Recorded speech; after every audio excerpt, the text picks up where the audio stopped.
여러분 오늘 말씀을 우리가 쭉 같이 읽었는데요.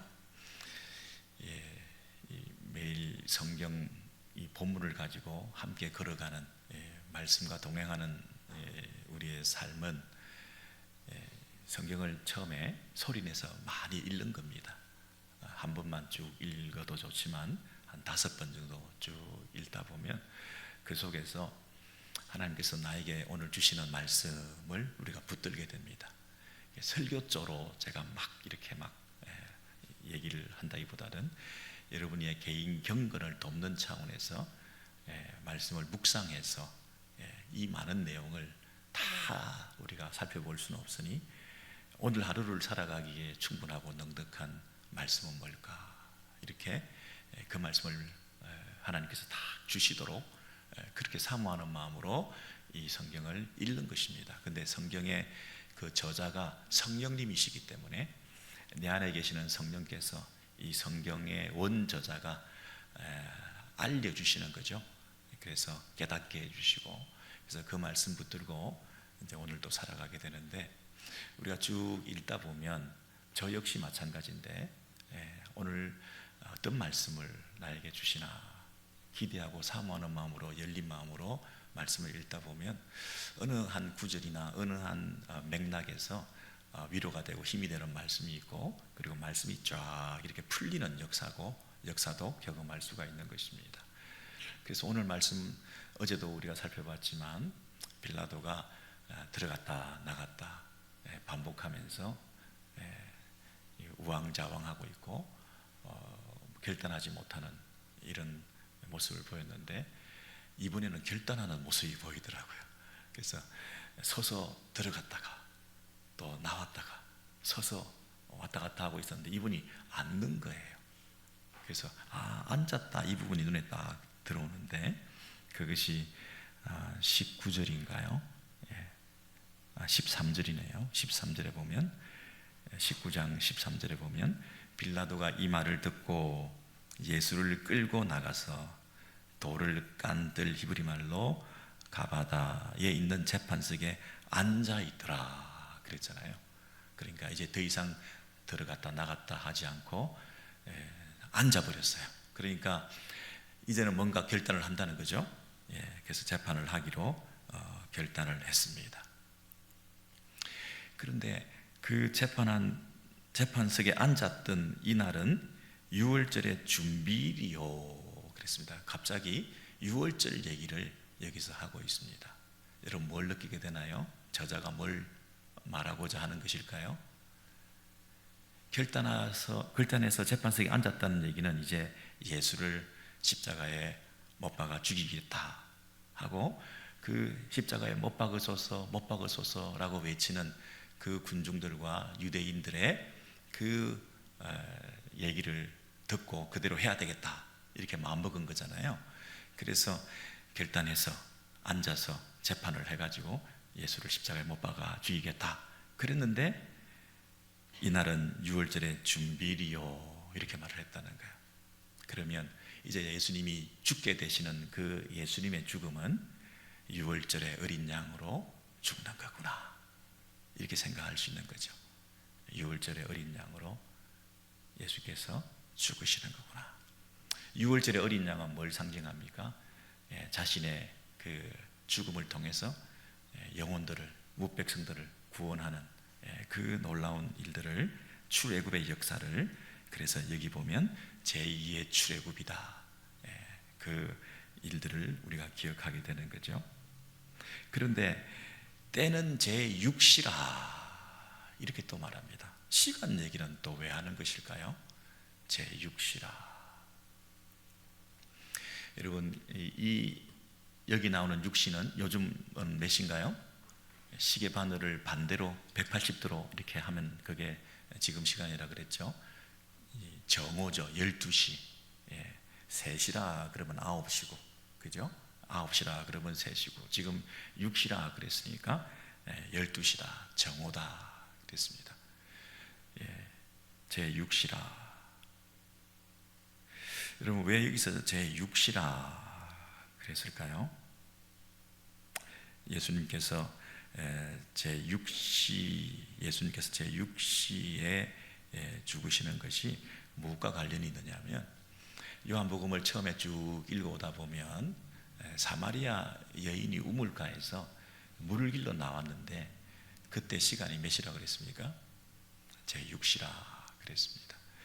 그래서 어떤 분들이 이제 뭐 제6시라 그러니까 정오니까 그 여인이 부끄러운 과거나 현재 모습, 그래서 동네 사람들로부터 멸시를 받고 조롱을 당하니까 그 시간을 이제 사람들이 없는 땡볕에 나와서, 그러니까 좀 그늘지거나 뭐 해가 지거나 뭐 조용할 때, 그럴 때 사람들이 그 물길로 나오면 여러 사람을 맞서게 되니까 그 시간을 피해서 그냥 땡볕에 아무도 없을 때 그렇게 나와서 물을 길러 갔다, 그렇게 말할 수도 있겠지만, 이제 요한복음을 쓴 저자는 이 장치를 6시라 이렇게 얘기를 함으로써 앞으로 또 6시에 일어나는 그 일들과 연관시키고 있는 거죠.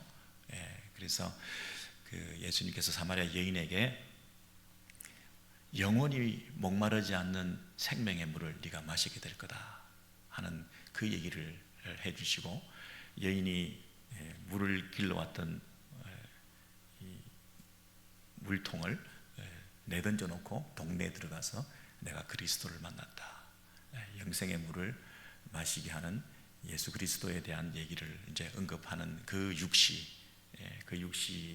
그 영생의 물을, 영원히 마르지 않는 생명의 물을 주시는 그분이 지금 제6시에 죽으시는 거죠. 6월절의 어린 양으로 죽으시게 되는 그 사건과 연결을 시키고 있는 것입니다.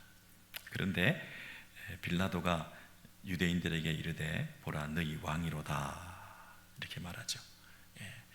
이게 비꼬는 말이고 조롱하는 말이고, 너희 왕이다, 어떻게 할 거냐, 자칭 왕이라고 하는 사람이다, 이런 얘기지만 사실은 이 말 속에 또 이분이야말로 참 왕이시다 하는 것을 독자들로 하여금 느끼게 만들어주면서, 그 왕을 없이 하라고 소리 지르는 15절에 그들이 소리 지르되 없이 하소서 없이 하소서 그를 십자가에 못 박게 하소서 이렇게 얘기를 하는데, 여기서 없이 하소서 없이 하소서라고 하는 아이로라고 하는 이 헬라어는 제거해라, 없게 해달라, take away, 없게 해달라, 없게 해달라, 이 십자가에 못 박아서 그를 제거하라, 예수를 없애라, 이런 뜻인데, 이 없이 하소서 없이 하소서는 그 세례 요한이 그 예수님을 만났을 때 요한복음 초반부에 뭐라고 얘기를 하느냐면, 세상 죄를 지고 가는, 보라 세상 죄를 지고 가는 하나님의 어린 양이로다, 이런 얘기를 하거든요. 세상 죄를 지고 가는 할 때 한국말은 세상 죄를 지고 가는 이렇게 번역했지만, 세상 죄를 없게 하는, 세상 죄를 제거하는, 세상 죄를 다 짊어지고 없게 하시는 이 어린 양, 6월절 어린 양을 보라 하는 그 단어와 똑같은 단어를 여기 쓰고 있습니다. 그러니까 예수가 십자가에 달려 제거됨을 통해서 없이 하소서 없이 하소서, 십자가에 못 박으소서, 십자가에 못 박고 예수를 이 땅에서 제거하고 죽임을 통해서 똑같은 단어, 세상 죄를 없이 하소서, 세상 죄를 지고 세상 죄를 없게 하기 위해서 죽으시는 어린 양, 6월절 어린 양 예수를 보라 했던 그 본문과 연결이 되는 거죠. 그래서 이 요한복음을 쭉 읽어 나갈 때 이 저자는 여러 가지 이 장치를, 뭐 영국으로 따지면 무대 장치를 이렇게 해놓고 그 시간적인 배경, 장소적인 배경 이런 것들을 우리를 통해서 캐치를 하게 만드는 거죠. 그래서 그 의미를 더 많이 풍성히 이제 드러내 보이는 이런 요한복음 선 저자의 천재적인 이런 모습을 우리가 볼 수가 있습니다. 그래서 숯불 그걸 보면 이게 숯불에서 예수를 부인했던, 배신했던 베드로, 그런데 나중에 다시 그 베드로를 회복하는 숯불을 피워놓고 고기를 구워주시면서 네가 나를 사랑하느냐 3번 물으셨던 바로 그 장소, 그걸 연결시키고 있는 거죠. 닭 울음소리, 이 청각적인 효과음 같은 것도 그걸 우리를 돌이키게 만드는, 예수님께서 베드로를 향해서 약속하셨던 그 음성들을 우리로 하여금 듣게 만드는 거죠. 독자들은 닭 소리를 듣는 게 아니라 예수님의 그 약속의 말씀을 듣게 되고 예수님의 그 시선을 측은하게 바라보는 예수님의 마음을 우리로 하여금 느끼게 되는 그런 장치가 되는 거죠. 여기서도 제6시라 이런 시간의 배경, 또 장소의 배경, 이런 것들을 우리가 잘 챙겨볼 때에 우리의 삶의 풍성이 주께서 일하고 계신다 하는 것을 느끼게 됩니다. 저와 여러분이 매일 하루 살아갈 때 우연은 없다. 그런데 오늘은 어떤 장소에서, 그리고 오늘은 어떤 시간에 주께서 일하고 계시는지, 역사하고 계시는지 우리가 더 풍성히 느끼지 못하고 둔감하게 그냥 하루하루 매너리즘에 빠져서 내가 주인 되어 가지고 막 뛰어가다 보면 그렇게 풍성히 곳곳에서 장소에서 그 시간대에 일하고 계시는 주님을 놓칠 때가 많은 것 같습니다. 오늘 이 본문 속에서 그런 하나님의 시간, 하나님의 장소, 하나님의 때, 하나님의 뜻, 이런 것과 상관없이 내 뜻, 내 목적 달성하기 위해서 막 달려가고 있는 그런 사람들을 보게 되는데, 이 12절에 보시면 그 유대인들이 빌라도를 압박하는 자기 목적 달성을 위해서 하나님의 그 음성에는 전혀 귀 기울이지 못하고 그 군중들이 소리치는 그런 자기 목적 달성의 함성들이, 외침들이 막 이제 있는 거죠. 그래서 그들이 심지어 뭐라고 소리질러 말하느냐 하면, 빌라도가 예수를 놓으려고 힘썼지만은 유대인들이 뭐라고 소리 지르면서 자기 목적을 달성하려고 하느냐 하면, 이 사람을 놓으면 가이사의 충신이 아니니이다. 무릇 자기를 왕이라 하는 자는 가이사를 반역하는 것이니이다. 여러분, 그 말을 듣고 빌라도가 재판석에 앉아버렸어요. 그러니까 결정적인 한마디가 된 거죠. 왔다 갔다 하던 빌라도가 저 말을 듣고는 더 이상 왔다 갔다 할 수 없어서 자기가 재판석에 앉아서 예수를 넘겨주기로, 십자가에 못 박아 죽여야 되겠다고 그렇게 생각하게 된 거죠. 그래서 그 말이 뭐였습니까? 이 사람을 놓으면 가이사의 충신이 아니다. 자기를 왕이라, 예수가 자기가 왕이라고 하는데 그것은 가이사를 반역하는 것 아니냐. 그 로마 황제에 대한 반역을 하는 것을 가만히 놔둔다는 것은 너는 그 가이사의 충신이 아닌 것이다. 이렇게 얘기를 하니까 이 빌라도가 깜짝 놀라면서 꿈찔하면서 더 이상은 못 버티고 예수를 죽여야 되겠다, 이렇게 생각을 하고 그들의 요구에 들어주게 된 거죠. 여러분, 빌라도의 치명적인 약점이 뭐였습니까? 빌라도의 가장 급소는 어디였습니까? 빌라도의 아킬레스건은 뭐였습니까? 가이사의 충신이 아니다 하는 한마디죠. 이 빌라도는 로마의 그 파송받은 총독으로서 팔레스타인 지역에 그 조용한 통치를 함을 통해서 소요가 일어난다든지 폭동이 일어난다든지 시끄럽다든지 이러면 중앙정부에서 볼 때 이 빌라도에 대해서 평가를 할 때 시원찮은 녀석으로 평가할 건 아니겠습니까? 빌라도는 야심이 있었습니다. 빨리 이곳에서의 그 삶을 졸업하고 본국에 영전되어서 출세해서 들어가서 더 자신의 미래를 도모하기를 원하는 사람 입장에서는 팔레스타인에서 조용히 잘 보내어서 가야 되는 건데, 지금 막 이런 일들이 생기면서 누군가 댓글을 달고 SNS에서 날리면서 빌라도는 가이사의 충신이 아닌갑다, 뭐 이렇게 여러 가지 소문들이 나고 이러면 그게 본국에 전해지면 어떻게 되겠습니까? 그러니 이런 일을 빨리 잠재워야 되는 거예요. 그러니까 빌라도의 입장에서는 더 이상 이것을 방치했다가는 큰일 나겠다, 시끄러워지겠다, 내게 문제가 생기겠다. 이게 자기의 치명적인 약점이었던 거죠. 그런데 그걸 누구보다도 더 잘 아는 유대인들이 그것을 치고 나온 거죠.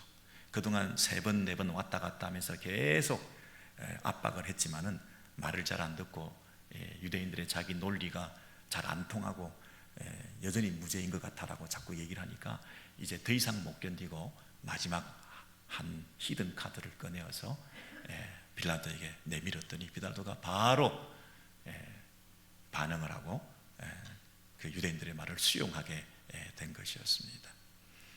여러분, 우리는 어떤가요? 누군가를 겁박하고 자기 목적을 달성하기 위해서 그 사람을 조종하고 움직이기 위해서 하는 말들이 뭐가 있을까요? 여러분들은 치명적인 약점은 뭐가 있을까요? 여러분의 급소는 뭔가요?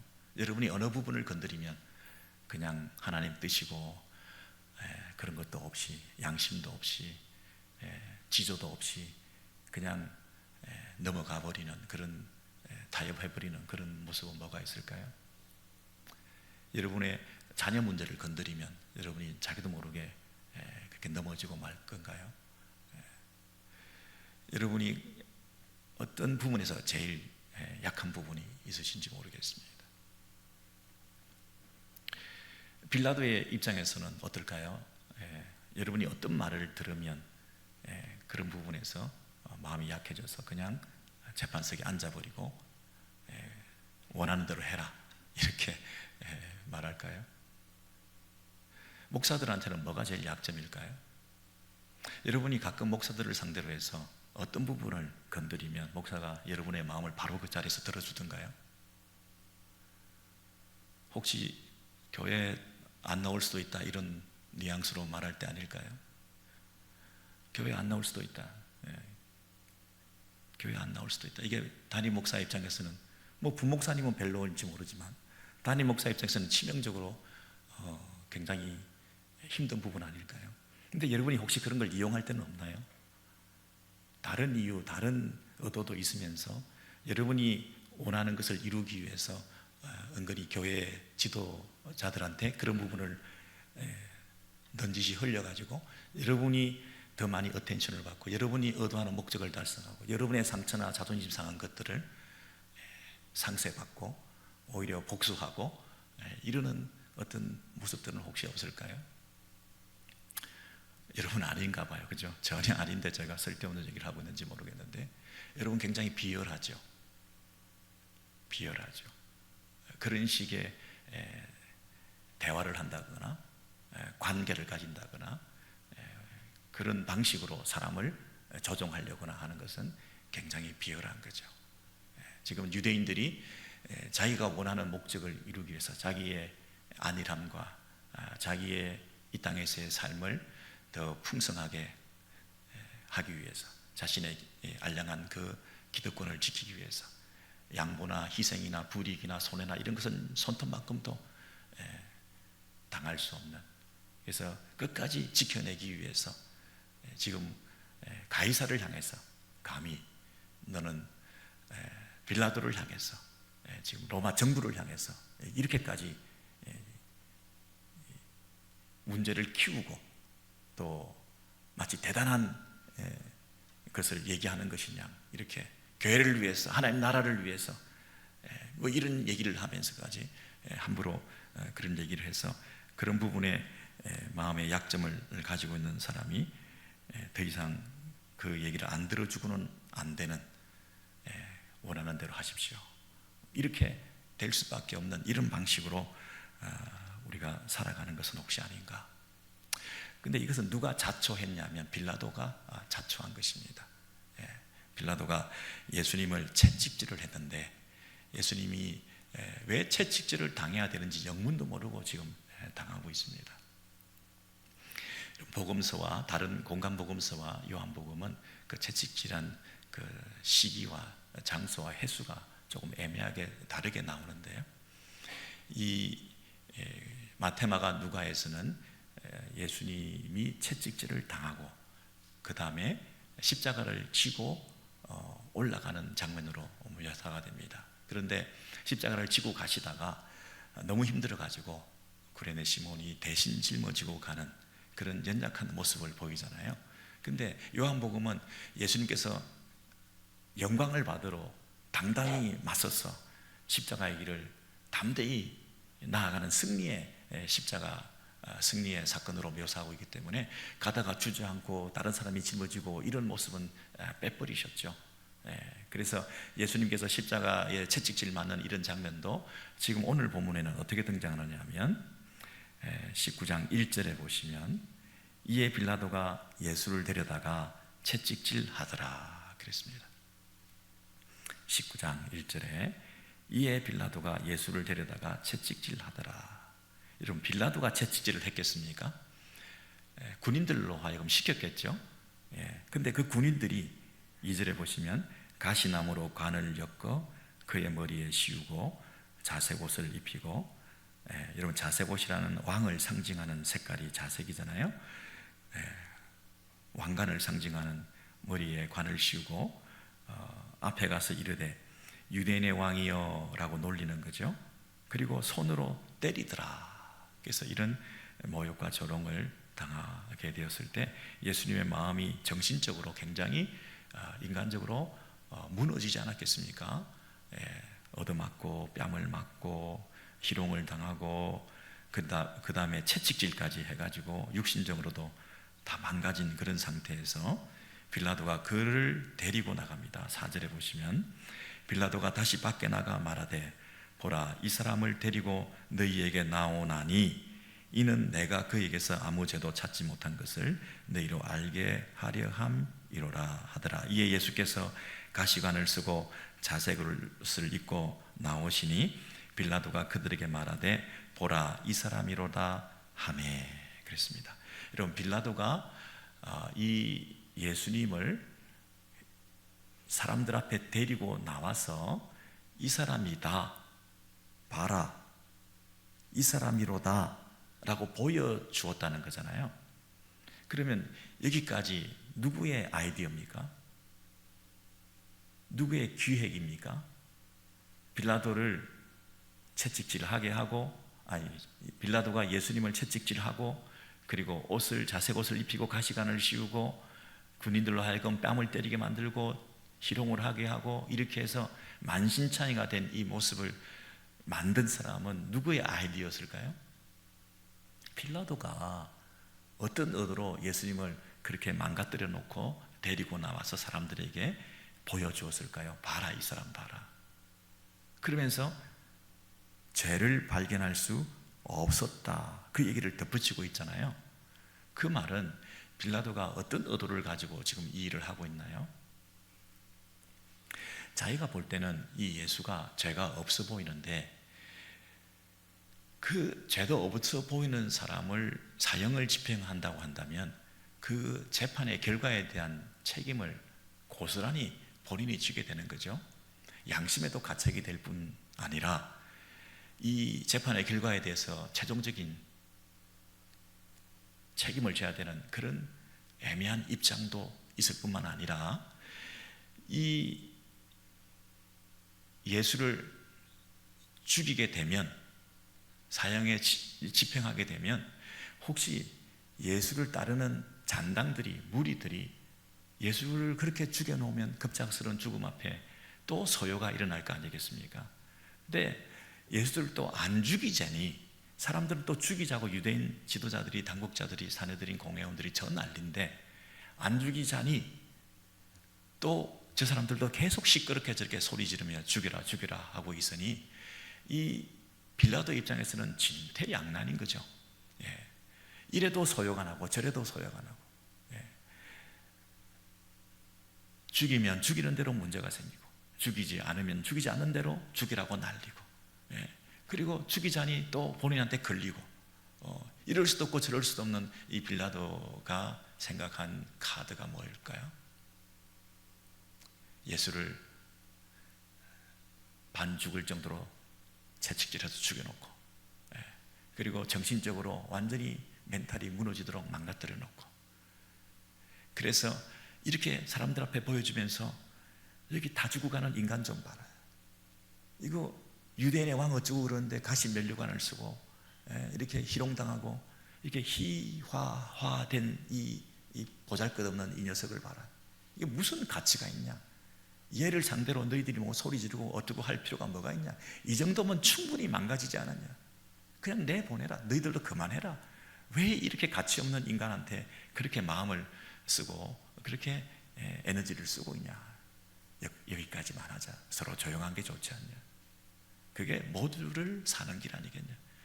이 정도 패놓고 이 정도 망가뜨려 놨으면 이제 더 이상 할 거 없다 라고 이 빌라도가 예수를 여기다가 보여주게 된 거죠.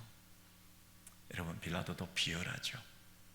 무죄가 추정되면 죄가 없는 걸로 판결이 되면 되는데, 자기가 그대로 했다가는 더 시끄러울 것 같으니까 이렇게 애매하게 이유도 없이 난데없이 이런 채찍질을 당하면서 이런 모욕과 조롱을 예수가 당하게 만드는 이런 일들을 기획하고 그것을 자행하고 사람들 앞에서 이렇게 보여주기식의 행정을 하고 집행을 했다는 것이 얼마나 더 모욕스러운 일이겠습니까? 여러분, 빌라도도 자기가 의도하고 자기가 목적하는 것을 이루기 위해서 이런 짓을 했고, 유대인들도 자기가 목적하고 자기가 원하는 것을 이루기 위해서 빌라도를 겁박하고 빌라도에게 가이사의 충신이 아니다 이런 정치적인 용어를 쓰면서 언제 그렇게 빌라도를 위해 줬던지, 언제 그들이 그렇게 가이사의 충신이 되는 게 중요한 것인지 그렇게 말하면서 심지어 이들이 뭐라고 얘기를 하냐면 가이사 외에는 우리에게 왕이 없나이다. 여러분, 유대인들이, 대제사장들이 이게 할 말입니까? 15절에 보시면 대제사장들이 대답하되 가이사 외에는 우리에게 왕이 없나이다. 얼마나 세상에서 제일 슬픈 문장 아니겠습니까? 가이사 외에는 대제사장들이 자기들이 왕이 없다 이렇게 얘기하는 이 대제사장을 대신해서 참 대제사장이신 예수께서 죽으심으로 제사장의 진정한 역할을 감당하고 계시는 거죠. 여러분, 이렇게 흠 많고 문제 많고 비열하고 이런 보잘것없는 자격 없는 인간 대제사장들의 이런 모습을 보면서 우리는 참된 대제사장이 지금 백성들을 위해서 대제사장으로서 죽으시는 그 장면의 현장에 우리가 있는 것이죠. 그래서 우리 구원자가 되시는, 우리의 참된 대제사장이 되시는, 우리의 모든 아픔과 우리의 연약함을 체휼하시고, 그러나 죄가 없으신 그분이 우리를 위해서 대신 죽으신 그 죄사함을 통하여 우리의 참된 대제사장이 되셔서 이렇게 모멸을 당하고 이렇게 조롱을 당하고 이렇게 배신을 당하고 이렇게 육체적인 아픔을 당하고 이렇게 정신적인 고통을 당하는 이런 모든 것들을 체휼하신 참 대제사장이신 그분께서 지금도 우리의 진정한 구원자가 되시고 우리의 가장 큰 위로자가 되신다는 것을 우리에게 알려주시고 계시지 않습니까? 그들은 자신의 목적 달성을 위해서 온갖 짓을 다 했지만 하나님께서는 당신의 목적을 이루어 가시는 도도히 흐르는 하나님의 손길과 섭리를 우리가 느끼게 되는 거죠. 이 최악의 상황 속에서도 인간이 모든 것을 다 성취하고 완성했다고 생각하는, 자기 목적 달성했다고 생각하는 눈앞이 캄캄한 절망적인 예수의 패배가 확정되고 빌라도의 그 묘수가, 그리고 유대인들의 그 이런 이 급소를 찌르는 이런 말들을 통해서 서로 목적을 달성했다고 생각하는 이런 상황 속에서도 사실은 하나님의 목적이 이루어지고 있는 것입니다. 당신이 우리를 향해서 가진 그 계획을 지금도 이루어가고 계시는 것입니다. 여러분, 오늘도 절망적인 상황, 또 힘든 여러 가지 형편들이 있지만 여러분께서, 하나님께서 여전히 일하고 계신다. 제 육시다, 숯불이다, 암탉 소리가 들린다. 하나님은 일하고 계신다. 여러분, 믿고 믿음으로 오늘도 위로받으시고 나아가시기를 소원합니다.